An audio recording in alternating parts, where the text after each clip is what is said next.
Welcome back, everyone. I am the Depressed Eeyore, and this is Kingdom Death Monster. So, I named all the female characters. So we have Reimu, Chiori, Yumimi, Rikako, Ellis, or Elise, however you pronounce it, Yuka, Marissa, Sarah, and Alice. Alice is the one that cannot go to the next hunt. She is the one that has the +1 courage and +1 understanding. And she starts with 1 survival. Every character, if you name your survivor, you always get +1 survival. So that's why all of them start with at least 1. Yuka is going to be equipped with the rawhide stuff and the sword. Chiori is going to have a founding stone, some cloth. Ellis will have the bone darts, and Reimu will handle the rest of it. So the people I'm taking on the hunt is Reimu. She's already maxed out on survival. Yuka is at 1 survival for naming herself, and she's going to get 1 survival because of that ammonia we have. So she's going to go up to 2. Yuka is also the one that has the +1 luck. So hopefully she does okay. My biggest concern is the fact that only Reimu has insanity, but there's not really any way we can fix that. Yeah, and Chiori, she's going to be at 2 because of the ammonia, and Elisa will also be at 2 because of the ammonia. All of them also have dodge and a courage, and that's pretty much the gist of it. Sorry if the images aren't the best. They're a mixture of some stuff I used for Labyrinth of Toho, and some of the other ones are from the Gensokyo horror board game. That's a Toho version of Arkham Horror. Alright, so at this point, we are going on a hunt. We are going to go hunt a level 1 white lion. So right off the bat, I'm going to go ahead and just get this set up, because that's going to be a thing. There we go. It's going to have 10 cards when we fight it, when that time comes. Alright, now the thing we need to decide is an order of who goes on this on the hunt track. So I'm just going to have Reimu go first, then Yuka, then Chiori, then Elise. Okay. Now, generally what you're supposed to do is you're just going to have a marker that represents the entire group, and you're just going to, and each player will take a turn moving forward. And the person that's moving forward is going to be the I can't remember what the term is, revealing survivor or something like that. And so they are going to be the one that has a little bit more influence on how the event goes. Some cases it doesn't matter, some at times it does. So the white line for the setup, as far as the how it works, let me go ahead and pull it up on story events. White lion, here's the image for it. So yeah, it's has human-like hands, and it's got a dead body there and just kind of hanging out. Also notice that everything's made out of stone faces. I'm going to go ahead and point that out every time. Actually, I should point that out too for settlement locations. Bonesmith. So yeah, stone faces there. Just made out of bones. What about the scannery? Also, all stone faces. Yeah. What about that organ grinder? Yep. Stone faces. Alright, anyway. So enough of that. So, showdown, white lion. So on the top right shows how the hunt board is set up. Every spot that has an E on it represents a random card that we're going to draw from the white lion specific hunt events and put them down. And they'll be put face down. Any of the blank spots, you're supposed to put just a random D100 event down. If there's ever a situation where you move onto a spot that doesn't have a card, you still have to do a random D100 event. So it doesn't really matter either way. And then these little numbers here represent the starting locations based off the level of the lion. So level 1, it starts there. Level 2, it starts there. And level 3, it starts at the very edge of the board. And yeah.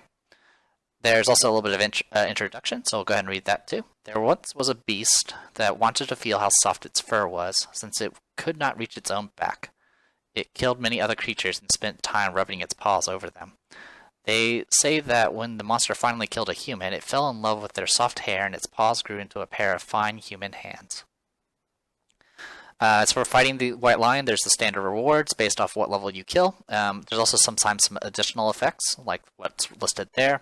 Also, if you ever get defeated by a certain monster, it will do certain things. In the case of white lion, if we get defeated by a white lion, we have to roll a d10, and on a 6+, we will lose a jewelry gear. But since we don't have any jewelry, that's not really a threat for us. Also, if we do lose this fight, it's going to suck. Anyway, with that all said and done, let's go ahead and get started. So I'm going to go in order. Now, technically, I'm always the person that's revealing because I'm the only person playing. But I always do it based off character because it's usually supposed to be based off the character. So I'm going to start with Reimu first, and she's going to move up. I'm going to flip that card over. As always, this is a deck of cards, so I'm just going to use an RNG to decide what card I draw. Hunt Event has 8 cards. If I get any duplicates, I will re-roll them. So, 5. Hey, I think that was what I rolled before. Prowling Lion. While the survivors stalk the white lion, the monster hunts something else. Move the white lion one space away from the survivors on the hunt board in pursuit of its prey. The white lion starts with the ground fighting in play. Good thing ground fighting is annoying if you don't have a ranged weapon. So what's going to happen is it's going to move one space away. So now it's going to take us even longer for us to get to it. So, but that was pretty much it, I believe. I don't think there was any other events. Nope, there is not. So next, Yuka goes. It's another lion-specific event, so we'll roll. 1. Aromatic Breeze. The hungry lion sniffs the survivor's musk on the wind. Move the white lion one space toward the survivors on the hunt board. If it moves into the survivor's space, the white lion ambushes the survivors. If the white lion ambushes survivors, they skip their first turn. So the monster always goes first unless it says otherwise. But if they ambush you, they go twice before you go once. So it's going to go ahead and move back to where it started. And we also have to roll a random hunt event, which is a D100. Now, since I actually have that PDF rulebook, I can actually show what I get. 55. So this might take a little bit. Hold on a second. Let's go ahead and zoom out. Sheesh. Probably should have turned to this a little bit sooner. My apologies. Also, am I recording? I am. Awesome. Good job.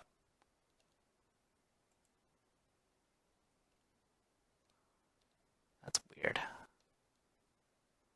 That thing is not agreeing with me.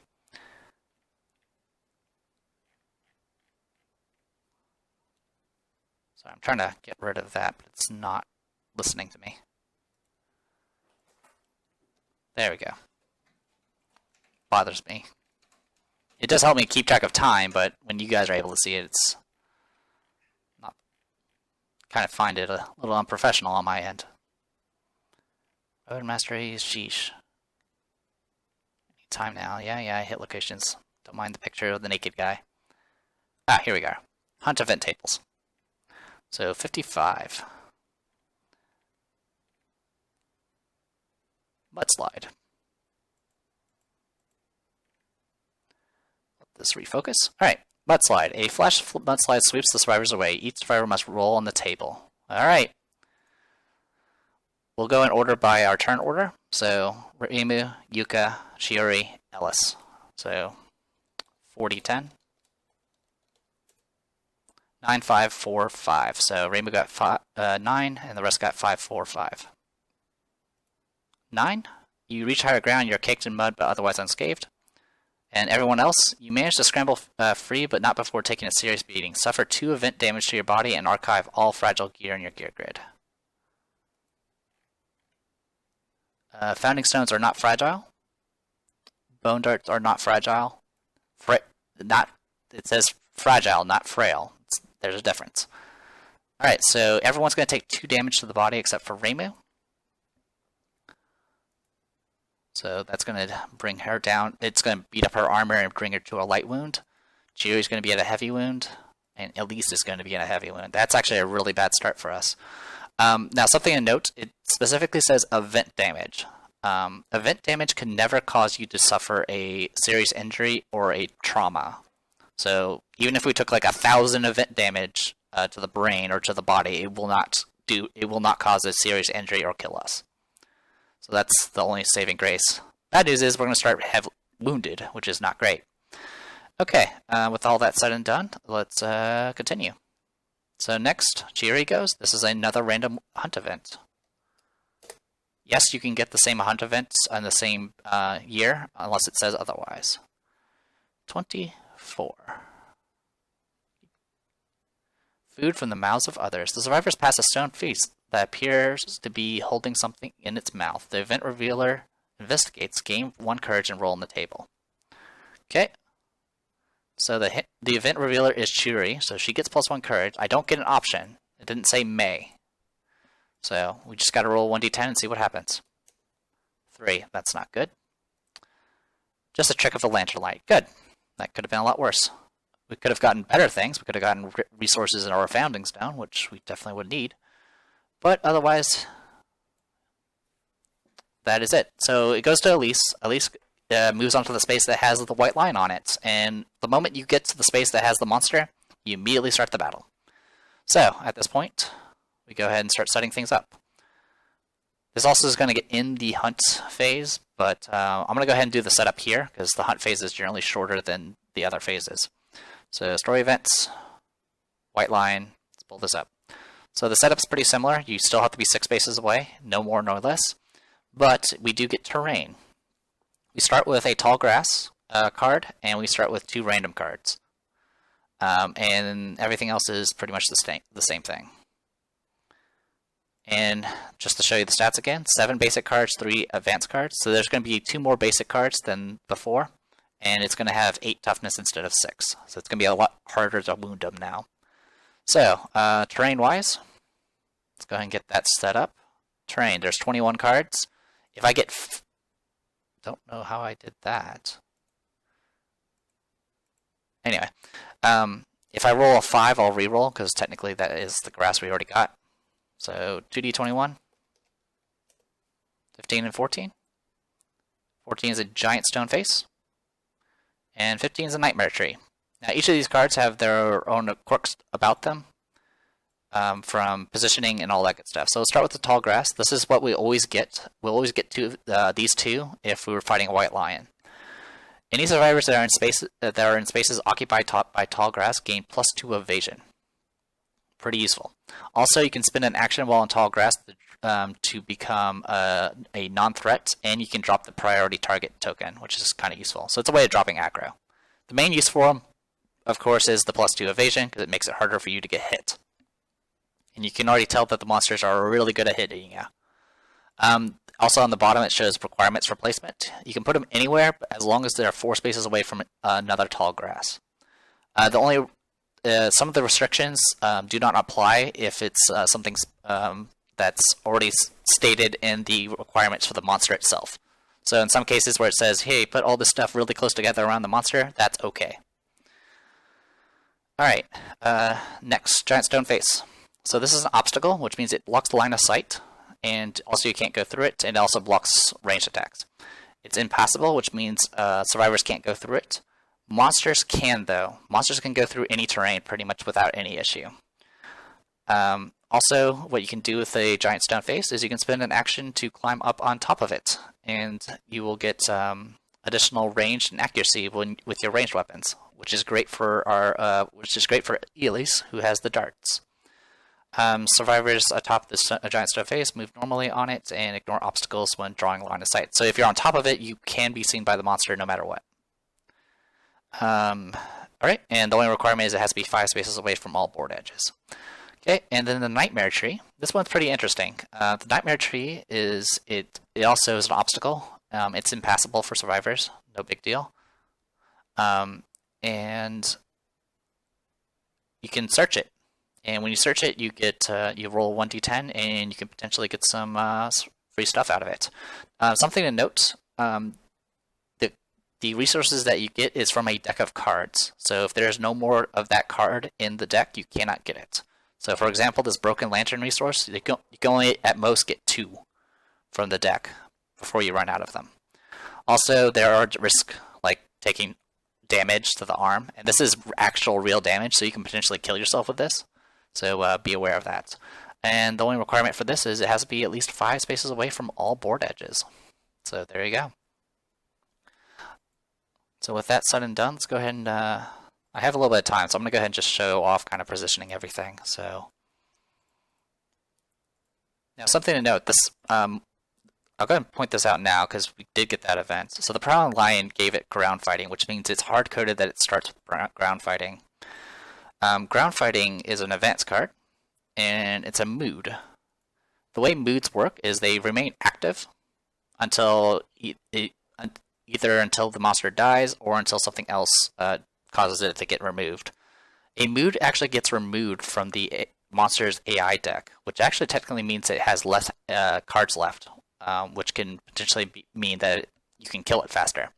So the more moods a monster has active, the more vulnerable they are, but generally moods give them a wide variety of buffs. So in this case, what Ground Fighting does is the monster skips its turn. It will not draw AI cards while this is active.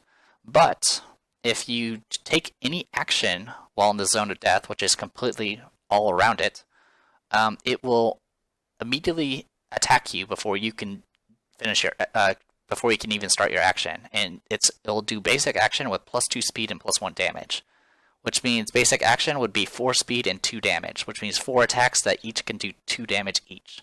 So for the most part, you don't want to get caught by this. The way you handle this, though, is you discard Ground Fighting whenever the light line is wounded. So you just got to make sure that happens. Yeah, so that's pretty much the gist of that. Luckily we have darts, so we can take this out. If we didn't, we would have to throw a Founding Stone. I mean, you could try fighting this in melee, but man, you're not in for a good time if you do that. Anyway, so let's go ahead and get this stuff ready. I should have done this a little bit sooner, I apologize. So, to back, to back, to back, and we got a giant tree. Really giant tree. And to back. Okay. So, the thing is while Ground Fighting's in play, it's not going to do anything, as long as we don't do an action next to it. So we can kind of set up this map how we want and get into position. So, for example, darts have a range of 6. So what we want is to get as much range as possible from this. But I think this has a requirement, I believe. Stone face has to be at least 5 spaces away. Not much we can do about... sorry, it has to be 5 spaces away from all board edges. So we do have to move this closer. Not much we can do about that, but it is there. So we can do that. Well, yeah, so that's 5 spaces away. So I can't really get too much of a benefit from that. But I could do something like this. And the only requirement for the Nightmare Tree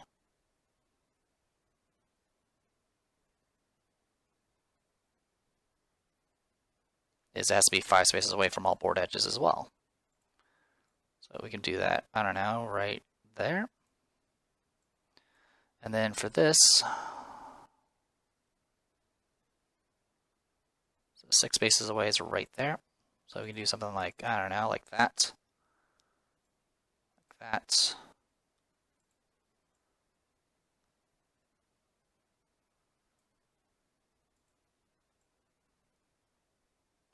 Has to be 4 spaces away from each other. That is 4 spaces away. So yeah, we can do something kind of like that.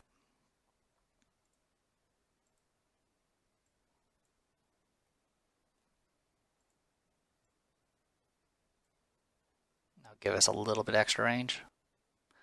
Okay. So at this point we can... Now, the way this is supposed to work is we're supposed to start at least 6 spaces away from him. So, I mean, I guess we can start doing that now. But it doesn't really matter because we can move it. We can essentially move freely until we remove the mood. But we'll deal with that in a second. So let's go ahead and just get people in the starting positions.